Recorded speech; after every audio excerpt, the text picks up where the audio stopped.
किस जगह? शिव जी तो कुछ नहीं बोले, पर माता पार्वती जी ने तुरंत उसी समय पर श्री गणेश जी महाराज जी से कहा, बेटा तुम्हारे पिताजी की जो जटा है ये बहुत उलझी हुई है, मेरा मन है कि मैं इसको सुलझा दूं। अब तो गणेश जी महाराज जो ठाका लगाकर हंसे, ऐसा तीव्र ठाका गणेश जी ने लगाया कि पार्वती जी स्तुब्ध रह गई गणेश जी को देखकर। विनायक, गणेश, तुम हंस रहे हो? हाँ। क्यों?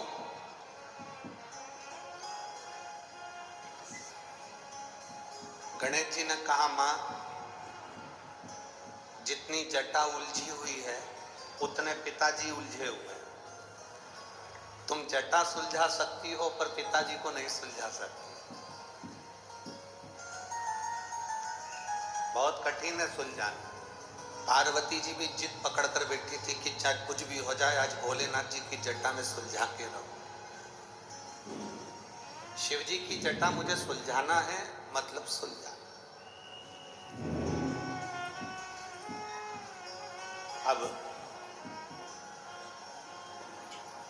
गंगा जी के घाट पर पहुंच गए भगवान शिव और पार्वती। पार्वती जी और शंकर जी दोनों गंगा जी के जल में प्रवेश कर गए और गंगा जी के जल में शिव पार्वती दोनों प्रवेश कर भगवान शंकर और पार्वती जब गंगा जी के जल में प्रवेश कर बैठे, पार्वती जी ने उनकी जटा खोलना प्रारंभ करी। जटा की मात्र एक लट, जटा की मात्र एक लट जटा की पार्वती जी ने खोली, केवल एक लट।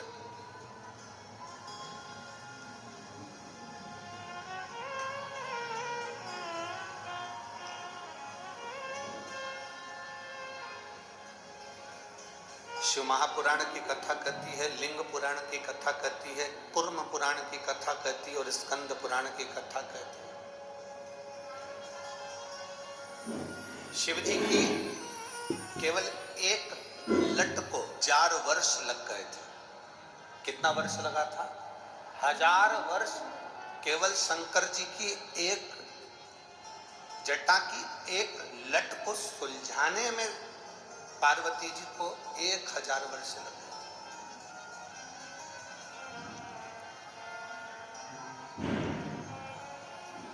हजार वर्ष निकल गए पर वो लट नहीं सुलझी।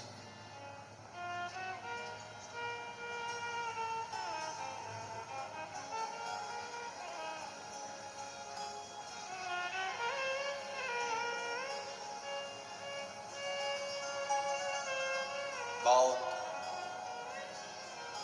एक प्रसंग आप लोगों ने सुना होगा, आपके स्मरण में आएगा।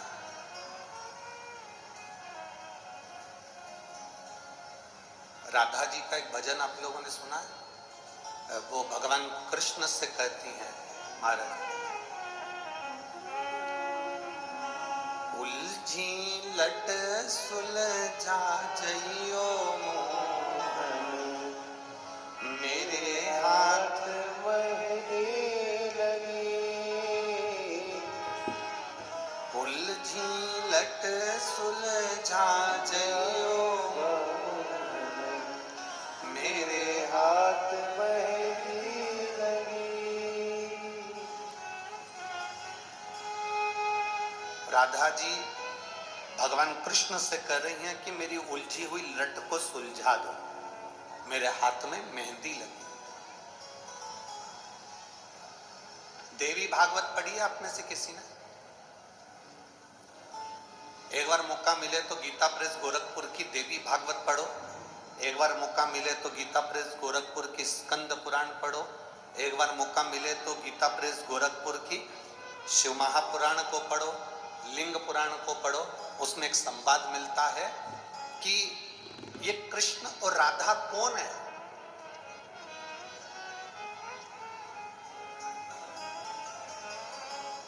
राधा और कृष्ण कौन है? कृष्ण स्वयं पार्वती है और राधा स्वयं शिव है।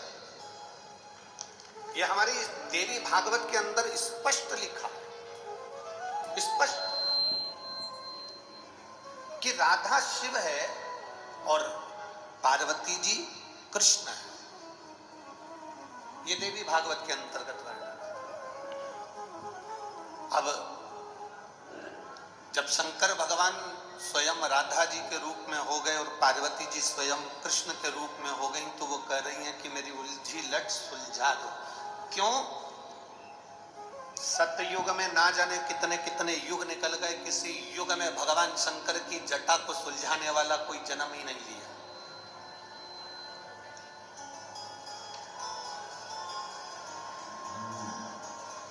ना जाने कितने कितने युग चले गए, पर शिव जी की जटा सुलझ नहीं पाई। कितने युग, कितने, शंकर भगवान की जटा नहीं सुलझ पाई। सतयुग निकल जाए, त्रेता निकल जाए, द्वापर आ जाए, द्वापर में राधा और कृष्ण के रूप में भी शंकर पार्वती हो गए, तो भी कह रहे हैं कि लट सुलझा के बता दो। बहुत कठिन।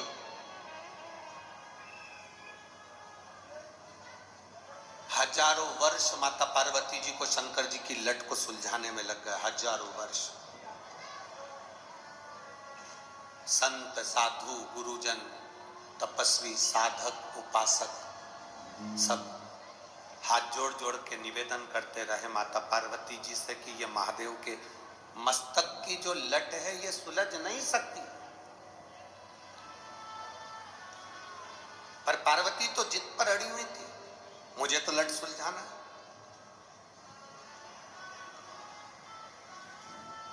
कभी कभी कोई कोई बात ऐसी होती है जो पति अपनी पत्नी को नहीं बताता, पर पत्नी भी कभी कभी जिद पकड़ कर बैठती है कि मुझे वो बात जरूर बताओ जो तुम्हारी मम्मी ने तुमसे कही। तुम्हें बताना पड़े, तुम्हें कहना पड़े।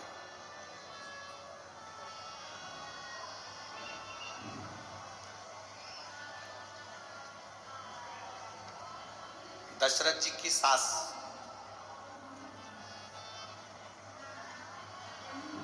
किनकी सास? जम के बोलो जरा। दशरथ जी की सास, माता के केकई की मां और केकई के पिता। केकई नरेश को भगवान शिव का एक वर था। केकई के पिताजी को शंकर जी का दिया हुआ एक वर था कि तुम पशु, पक्षी, जानवर की आवाज सुन सकते हो, समझ सकते हो और जान सकते हो। पक्षी आपस में क्या बात कर रहे हैं ये आप जान सकते हो, पशु आपस में क्या बात कर रहे हैं ये आप जान सकते हो। दशरथ जी के ससुर को शंकर जी का वर था, केकई नरेश।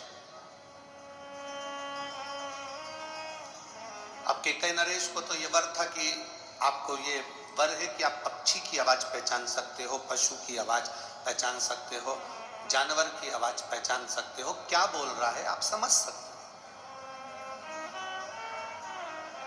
पर केकई नरेश, तुम्हें हमने वर दिया है कि तुम पक्षी की आवाज पहचान जाओगे, पर तुम याद रखना जिस दिन तुमने पक्षी क्या बात कर रहे हैं, पशु क्या बात कर रहे हैं, जानवर क्या बात कर रहे हैं, इस बात को किसी दूसरे को बता दिया तो उसी क्षण तुम्हारे प्राण छूट जाएंगे, उसी क्षण तुम्हें मरना पड़ेगा, उसी क्षण तुम्हारे प्राण चले जाएंगे। केकई नरेश ने कहा ठीक है भोलेनाथ, आप मुझे वर दे दो, मैं पशु पक्षी की आवाज पहचान जाऊंगा। वर तथास्तु। अब एक बार केकई नरेश अपने छत पर घूम रहे थे, उसी समय पर दो पक्षी एक डाली पर बैठे थे और दोनों आपस में बात कर रहे थे। दो पक्षी आपस में बात कर रहे, और दोनों पक्षी जब आपस में बात करे तो केकई नरेश को हंसी आ गई, इतनी तेज हंसी केकई नरेश को आई ऐसी तेज हंसी केकई नरेश को आई कि केकई नरेश हंसते रहे। इतने में केकई की मां केकई नरेश की पत्नी वहां पर आ गई और धर्म पत्नी ने आते से पूछा, क्यों हंस रहे हो? केकई नरेश बोले, मैं बता नहीं सकता। पत्नी ने फिर पति से कहा, केकई की मां ने फिर अपने पति से कहा, तुम बताओ मुझको क्यों हंस रहे हो? केकई नरेश बोले, मैं नहीं बता सकता। पत्नी ने जिद पकड़ ली, केकई की माता ने जिद पकड़ ली, तुम्हें बताना पड़ेगा। केकई नरेश मना कर कर कर थक गए, पर केकई की मां नहीं मानी। आखिरी में केकई नरेश ने कहा, यदि मैं तुझे बता दूंगा तो मैं मर जाऊंगा। इतने में केकई की माता ने कहा, भले मर जाओ पर मुझे बताओ, भले मर जाओ पर मुझे बताओ। इतना जिद केकई नरेश की धर्म पत्नी माता केकई की मां ने ऐसी जिद पकड़ ली। आखिरी में केकई नरेश ने बताया कि ये दो पक्षी जो आपस में बात कर रहे हैं, ये बात ऐसी कर रहे हैं कि आज एक बोला कि मैं दिन भर से उड़ा और उड़ने के बाद मैं एक शिवालय पर जाकर बैठ गया, और दूसरा बोलता है कि मैं दिन भर से उड़ा और एक सूखे पेड़ पर जाकर बैठ गया। दोनों की बात विवाद हो रहे थे, उस बात विवाद को मैं सुनकर हंस दिया। इतना कहते से केकई के पिता के प्राण छूट गए। शिव महापुराण की कथा कहती है, माना नारी जिद करे पर वो जिद ना करे जिसमें पति के प्राण ही चले जाए। सोने के हाथ के कड़े लेना है मना नहीं है, पर ध्यान रखना इस बात का है, जैसे कल माननीय सांसद महोदय श्रीमती नवनीत जी राणा जी ने एक बात कही थी, आपके स्मरण में होगी। उन्होंने क्या कहा था, पति महल में भी रह रहा है तो स्त्री उसके साथ में उसकी पत्नी है, पति झोपड़े में भी रह रहा है तो उसकी धर्म पत्नी उसके साथ में है, पति ऐसी में रह रहा है तो धर्म पत्नी उसका साथ है, और पति अगर पंखे में भी रह रहा है, फैन में भी रह रहा है तो धर्म पत्नी उसके साथ है। अर्थात कल उन्होंने जो कहा, एक एक नारी के हृदय में ये बात पहुंचना चाहिए।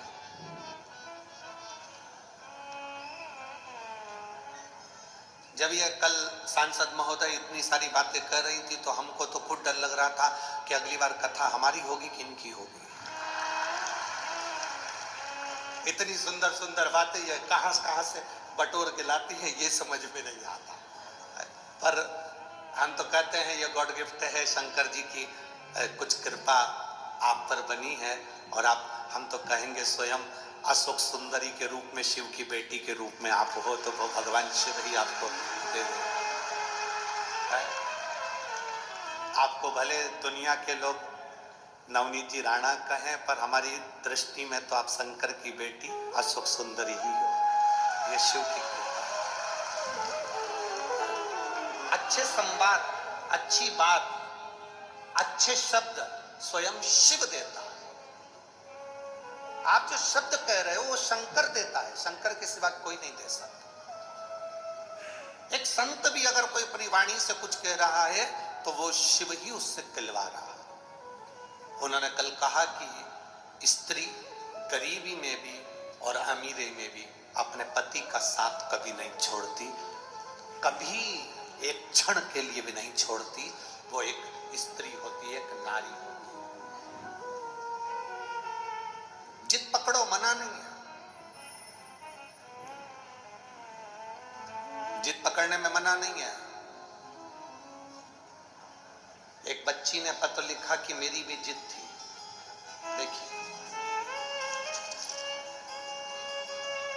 जब हम कोई जिद पकड़ते हैं, आप पकड़ो, भगवान की भक्ति कीजिए, पूर्ण वो करेगा। पर मेरा माताओं से निवेदन है, कभी ऐसी जिद मत पकड़ना जिंदगी में कि नहीं मुझे तो सोने की रकम ला के दो, नहीं मुझे तो तुमसे तलाक चाहिए, मतलब चाहिए ना। थोड़ा समझो, जानो, थोड़ा संभल कर चलने का प्रयास करो।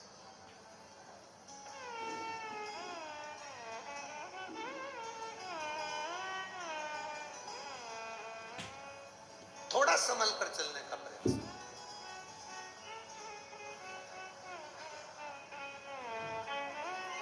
कल एक पत्र था, कल दो एक पत्र बड़े सुंदर सुंदर आए थे। अब हमारे को टाइम इतना है नहीं कि हम पत्रों को निकाल सके।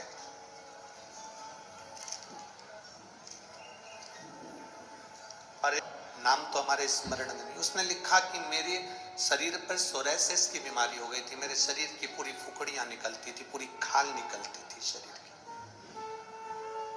मेरी शादी हो गई, उसके बाद यह बीमारी, और बीमारी होने के बाद में ये योग बन गया कि मेरे साथ में मेरी अर्धांगिनी भी मेरे साथ रहना नहीं चाहती थी।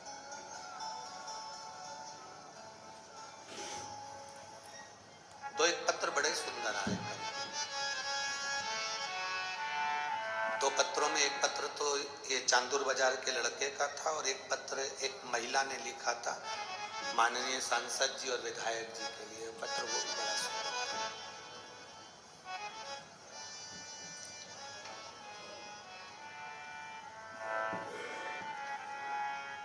उसके शरीर में सोरायसिस की बीमारी हो गई। चांदूर बाजार का वो बच्चा, उसने कहा मेरा परिवार टूट ना जा रहा था, मेरा एक छोटा सा बेटा भी है। पत्नी उसको लेकर चली गई और अपने गांव पहुंच गई। और साल से मुझे जो बीमारी थी, मैंने भी शंकर के चरणारविंद का स्मरण करा, शिव जी को बेलपत्र चढ़ाना प्रारंभ करा और जल पीना प्रारंभ करा। शंकर जी के मंदिर में झाड़ू पोछा लगा देता, उसी झाड़ू पोछे को लगाकर पोछे को धो लेता, पोछा पूरा साफ हो जाता, उसी पोछे के पानी में बाल्टी में डालकर मंदिर के बाहर ही मैं स्नान कर लेता। मैंने भी सोच लिया था शंकर जी आपका पूरा परिवार है तो मेरा परिवार कैसे टूटने दोगे, मेरे परिवार को वापस लाना आपकी जवाबदारी। उस पत्र में उस बेटे ने लिखा 3 महीने की आप कहते हो गुरुजी, मैंने 1.5 महीने बाबा की सेवा करी और 1.5 महीने में मेरी सोरायसिस की बीमारी गई और मेरी पत्नी और मेरा बच्चा मेरे साथ में आया। एक दो पत्र बड़े सुंदर है, जो लिखने वाले पत्र लिखते हैं बड़े बड़ी, उन्होंने बहुत सुना होता है। एक पत्र ये लिखकर मुकाम पोस्ट गोपाल नगर अमरावती में कहा था कि बड़े बर्तन कभी कभी काम आते हैं, छोटे बर्तन ज्यादा काम आते हैं। छोटे बर्तन रोज प्रयोग में आते हैं और बड़े बर्तन कभी कभी प्रयोग में आते हैं।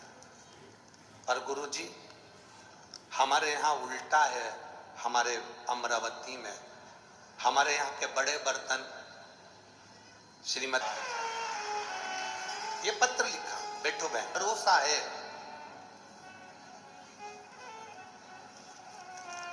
भगवान शिव की भी हो, मेरा शिव उस बीमारी को काटने की सामर्थ्यता रखता है, क्योंकि वो कालों का भी काल महा